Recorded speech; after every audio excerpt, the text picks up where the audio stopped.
Good evening friends, आप सभी को मेरा प्रणाम, नमस्कार, जय श्री राम। स्वागत है आप सभी का अपने इस यूट्यूब चैनल पर। तो इस वीडियो में हम लोग बात करने वाले हैं रीट लेवल 2 2024 के बारे में कि स्टे आ गया अर्थात याची हार गए। सिर्फ यही उपाय है स्टेट होने का, वापस परिणाम आने में इतना समय लगेगा और डीबी में इतना समय लगेगा। तो इन सब चीज़ों के बारे में हम लोग वन बाय वन बात करने वाले हैं। आगे बढ़ने से पहले आपसे मेरी रिक्वेस्ट है फ्रेंड कि अगर आप चैनल पर नए हो, पहली बार आपने विजिट किया तो राजस्थान की तमाम भर्तियों की लेटेस्ट अपडेट और करंट अफेयर के लिए चैनल को जरूर सब्सक्राइब करना और वीडियो को लाइक करना। आप चाहो तो मेरा टेलीग्राम ग्रुप ज्वाइन कर सकते हो, लिंक मैंने डिस्क्रिप्शन बॉक्स में दे रखा है। हम बढ़ते हैं फिलहाल आगे। तो जैसा कि फ्रेंड रीट लेवल 2 में मैं सभी सब्जेक्ट की बात करने वाला हूँ जिन सब्जेक्ट का रिजल्ट रिवाइज होने का ऑर्डर सिंगल बेंच ने दिया था। हम सारी चीज़ों के बारे में वन बाय वन बात करेंगे। जैसा कि फ्रेंड आपको पता है कि आप सिंगल बेंच में जीत चुके थे और सिंगल बेंच में जो ये था फ्रेंड्स कि आपको पता कि अधीनस्थ बोर्ड आपके साथ में एक तरह से गेम खेल रहा है। गेम का तो मैं नहीं बोलूँगा, लेकिन जो एक लीगल प्रोसेस होता है, जो जुडिशरी का प्रोसेस होता है, उसको पूरा फॉलो कर रहा है। बट कहीं ना कहीं चीज़ें ख़राब जरूर हुई हैं। आपको पता फ्रेंड्स कि पहले आपने जब याचिका लगाई थी कोर्ट में सिंगल बेंच में, तब अधीनस्थ बोर्ड ने क्या किया था कि उस सिंगल बेंच के फैसले को डीबी में चैलेंज किया था। सिंगल बेंच ने ये कहा था कि आप एक्सपर्ट कमेटी का गठन करो, उसके बाद में आप जो आंसर की है या क्वेश्चन पेपर उसको एक्सपर्ट कमेटी बना करके चीज़ें सॉर्ट आउट करो। बट अधीनस्थ बोर्ड ने उस टाइम पे ऐसा नहीं किया था और जो सिंगल बेंच का फैसला था उसको डीबी में चैलेंज कर दिया था, यानी कि डीबी से उसके ऊपर स्टे आ गया था। ठीक है, उसके बाद में ये हुआ कि वापस डीबी से केस आपका सिंगल बेंच में आया और उसके बाद में वापस ये हुआ कि एक्सपर्ट कमेटी की रिपोर्ट आई, सारी चीज़ें हुई। उसके बाद में याचिकाकर्ताओं की जीत हुई और चेयरमैन साहब ने खुद ने कहा था कि भाई ऐसा है कि अब रिजल्ट रिवाइज होगा और कट ऑफ या कुछ लोग इसमें शामिल हो सकते हैं, कुछ बाहर भी हो सकते हैं। ऐसा पहले ऑलरेडी चीज़ें पब्लिश हुई थी। ठीक है, हालांकि मैं नहीं बोलता कि अधीनस्थ बोर्ड आपके साथ में गलत कर रहा है, क्योंकि एक लीगल प्रोसेस है।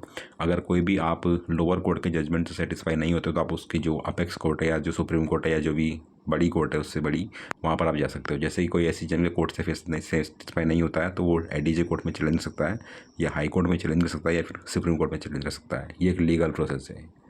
जो याचिकाकर्ता था जिनके सिंगल बेंच में जीत हुई थी, उन्होंने गलती ये करी, उनको ये चाहिए था कि जो सिंगल बेंच का फैसला था उसको डीबी में उनको केवियट दायर करना चाहिए था, ताकि उसकी भर्ती पर जो है स्टे नहीं आता, यानी कि सिंगल बेंच के फैसले पर स्टे नहीं आता। अब आपको पता है कि सिंगल बेंच के फैसले पर स्टे आ चुका तो आगे क्या होगा। ठीक है, तो आपकी गलती यही है फ्रेंड्स कि आपके जो भी साथ हैं आपको डीबी में केवियट दायर करना चाहिए, क्योंकि अधीनस्थ बोर्ड जो है सुप्रीम कोर्ट तक हार नहीं मानता। आप चाहे कोई सा मैटर देख लो, पुष्पांजलि सहाय का देख लो या फिर वीडियो का देख लो या पटवारी का देख लो, सुप्रीम कोर्ट तक की लड़ाई लड़ता है वो। ठीक है, तो मैं इतना ही बोलूँगा फ्रेंड्स कि आपको नेगेटिव नहीं सोचना है। हालांकि सिंगल बेंच के फैसले पर स्टे आने का मतलब ये हुआ फ्रेंड्स कि सिंगल बेंच में जो कुछ भी हुआ था, आप जीते थे हारते, उसका आपको कोई मीनिंग नहीं निकलता। ठीक है, वापस से जो चीज़ें आपके सिंगल बेंच में रिपीट हुई थी उन पर वापस से डीबी में अमल होगा। डिवीजन बेंच वापस उन पर सुनवाई करेगी, वापस से वही एक्सपर्ट कमेटी बनाने की ऑर्डर देगी, फिर कोर्ट में चीज़ें एनालिसिस करेंगे एक्सपर्ट कमेटी की रिपोर्ट को, और फिर आपको पता फ्रेंड्स वही सारी चीज़ें होने वाली है। तो आपको वापस से डीबी में पार्टी बनना पड़ेगा। डीबी में पार्टी बनने के बाद में चीज़ें आप देखते हैं क्या होता है, जीतते हो या हारते हो। हालांकि 99% पॉसिबिलिटी है कि जो सिंगल बेंच का फैसला था वही आपको डीबी से मिलेगा, क्योंकि मैक्सिमम केस में ये होता है फ्रेंड्स कि जो भी लोअर कोर्ट का फैसला था लगभग रिक्रूटमेंट प्रोसेस में वो सेम फैसला आपको अपेक्स कोर्ट से या जो भी अपर कोर्ट उससे देखने को मिलता है। ठीक है, तो जो लोग कमेंट कर रहे हैं, कॉल कर रहे हैं कि अब सिंगल बेंच के फैसले पर स्टे आ गया तो क्या होगा, तो ऐसा फ्रेंड ज़्यादा कुछ नहीं होने वाला। आपको डीबी में भी लड़ाई लड़नी पड़ेगी। अब आपका जो यहाँ सिंगल बेंच ना आपने याचिका लगाई थी उसका कोई मीनिंग नहीं है।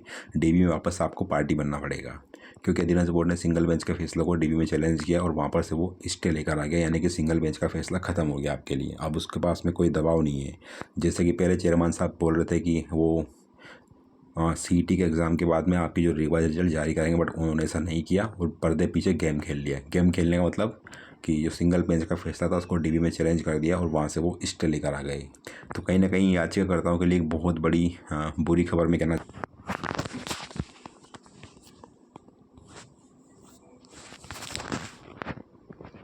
लेकिन फ्रेंड आपको परेशान नहीं होना है। ठीक है, आपको बिल्कुल भी परेशान होने की ज़रूरत नहीं है।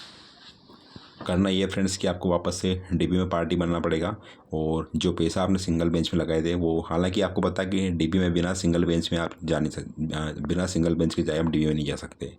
और मैं वापस बोल दूँ फ्रेंड्स, अगर आप डीबी में जीतते हो इसमें 4 से 5 महीने का समय लग सकता है, लेकिन अगर आप डीबी में जीतते हो तो आप एक काम करना फ्रेंड्स कि डीबी में जीतने के बाद में आप सुप्रीम कोर्ट में केवियर दायर कर देना, ताकि आपको जो है वापस से सुप्रीम कोर्ट में दिक्कत ना का सामना ना करना पड़े, क्योंकि अब आपको बहुत बड़ी प्रॉब्लम आने वाली है। प्रॉब्लम का मतलब यह है कि जो सिंगल बेंच में जो काम होता है वो वापस से सारा का सारा काम आपको डीबी में देखने को मिलेगा। एक्सपर्ट कमेटी बनाएगा बोर्ड, उसके लिए 4 वीक का टाइम मिलेगा।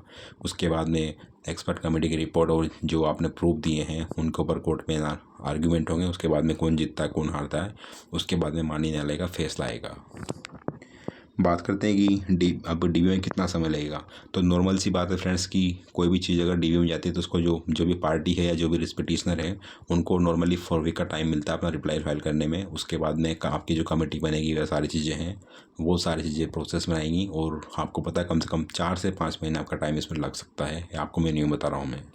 मैं इतना ही बोलूँगा फ्रेंड्स कि अगर आपके पास में लेवल 2 के अलावा और भी एग्ज़ाम है या और भी ऑप्शन है तो आपको उन पर भी काम करना चाहिए, क्योंकि फ़िलहाल ये कहना कि 100% आपका सिलेक्शन हो जाएगा या 100% फैसला आपके पक्ष में आएगा ये थोड़ा गलत है।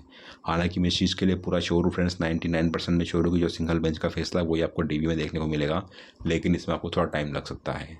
ठीक है, चाहे आप पटवारी भर्ती देख लो, वीडियो देख लो, या फिर पशुधन सहायक की भर्ती देख लो, अधीनस्थ बोर्ड सुप्रीम कोर्ट तक की लड़ाई लड़ता है और जो लोअर कोर्ट का फैसला रहा वही सुप्रीम कोर्ट से फैसला देखने को मिला। आप चाहो पशुधन सहायक की वैकेंसी देख सकते हो जिसमें 52 लोगों की सेवा समाप्त हुई थी। ठीक है, तो आपको परेशान नहीं होना है। आपके जो भी एडवाइज़र हैं, जो भी एडवोकेट है, उनसे आपको कांटेक्ट करना है। डीबी में आपको पार्टी बनना पड़ेगा वापस से। अगर आप डीबी में पार्टी नहीं बनोगे फ्रेंड्स तो आपको पता है क्या होना है, फिर आपका इस केस से कोई लेना देना नहीं है।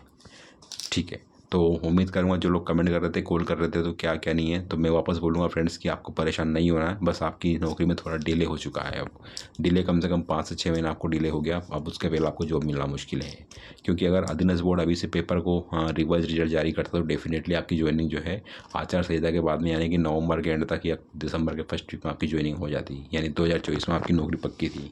लेकिन अब उसकी संभावना थोड़ी कम है। ठीक है फ्रेंड्स, बट निगेटिव आपको नहीं होना है। डेफिनेटली आप डीबी में भी केस जीतोगे, बस थोड़ा टाइम लगने वाला है। तो ये था अभी के लिए। और स्टे का इतना ही बोलूँगा फ्रेंड्स कि अगर डीबी में आप लोग जीतते हो, यानी कि जो रिस्पोंडेंट हैं वो अगर डीबी में जीतते हैं तो डेफिनेटली फिर आपको वापस से रिवाइजेबल जो अधीनस्थ बोर्ड जारी करेगा और जिसके भी इसमें रोल नंबर होंगे उनको सेवा दी जाएगी। तो ये था अभी के लिए, बाकी जो भी अपडेट होगी आपको बता दूंगा मैं। तो फिलहाल के लिए इतना ही, मिलते हैं नेक्स्ट वीडियो में। वीडियो वॉच करने के लिए thanks, have a great night and all the very very best. आपसे रिक्वेस्ट है मेरी, अगर आपने चैनल पर पहली बार विजिट किया तो चैनल को जरूर सब्सक्राइब करना और वीडियो को लाइक करना। आप चाहो तो मेरा टेलीग्राम को ज्वाइन कर सकते हो, लिंक मैंने डिस्क्रिप्शन बॉक्स में दे रखा है। Again thanks for watching the video and God bless you all. I wish कि जल्दी से आपके लिए चीज़ें पॉजिटिव हो, आपकी जल्दी से ज्वाइनिंग हो। और हालांकि 2024 में ज्वाइनिंग होना मुश्किल है, बट कोशिश करना फ्रेंड्स कि आपके जो भी एडवोकेट हैं वो चीज़ें प्रॉपर तरीके से करें। Again, thanks for watching the video and good night and God bless you all. Wish you all the very very best.